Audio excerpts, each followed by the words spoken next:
Joining us now is James Chirnside, Chief Investment Officer at Asia Pacific Asset Management. And James, first off, what's with the timing of all these companies trying to list, especially here in Hong Kong? Well, I think, strategically a lot of the companies see this as a possibly last chance of getting deals away at very, very good prices. I personally think a lot of these resource offerings are fairly overvalued, but the strategic nature of them, the fact that companies like Glencore are one of a kind in the sense that it allows investors for the first time to invest in a commodity trading company, makes them rather unique. Okay, well, let me ask you this. You think that these companies are trying to rush to market because they think they can get a good valuation. Does it signal maybe that this is the peak of the commodity cycle?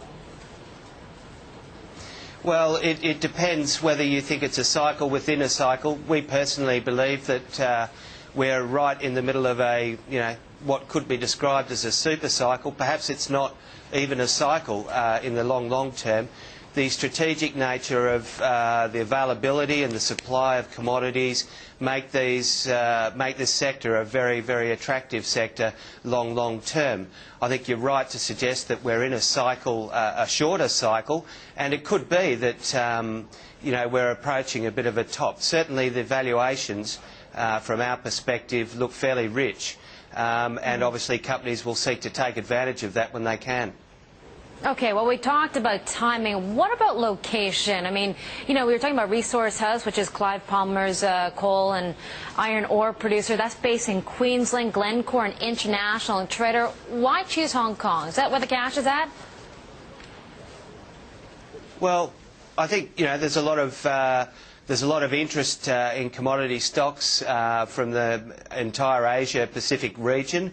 You've got to remember that between China and India there is a vast amount of consumption of these commodities. So naturally retail and institutional investors are interested, and I think it also probably indicates that some of the markets across Asia Pacific are a better place to raise money than their counterparts in North America and Europe.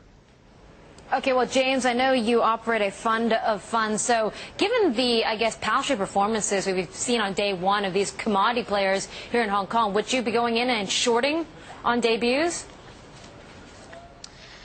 Look, I think, as I mentioned earlier, the sector, personally, I believe the sector is extremely hard to short, and that is because of the underlying strategic nature of it and the fact that the sector is amongst very few worldwide which are attractive to investors longer term at the moment. I mean, if you look at the heavyweight financial sector globally, you'll see some cracks in it right now. It's just not as compelling as is the commodity sector. So we've got a situation where the commodity sector itself is actually a very probably over-owned.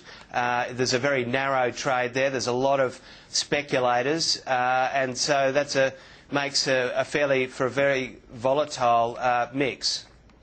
So shorting the sector can be dangerous at this stage. Okay, one more question for you, James. We talked about Mark Mobius making this prediction of another financial crisis just around the corner. Do you agree with that assessment quickly? I think that there is a heightened risk of such an event. It will really, we're getting into the dirty end and the business end of sorting out the debt crisis, which of course began to emerge about 3 or 4 years ago. We're at the business end of that now in terms of negotiation, and one slip and things could go horribly wrong. I agree with that assessment. I'm an optimist. I think that they will muddle through this, I should say, and ultimately our future there is really in the hands of the politicians. Okay. James, thanks for joining us on this Tuesday morning. You take care. Thank you for that. James Chirnside of Asia Pacific Asset Management.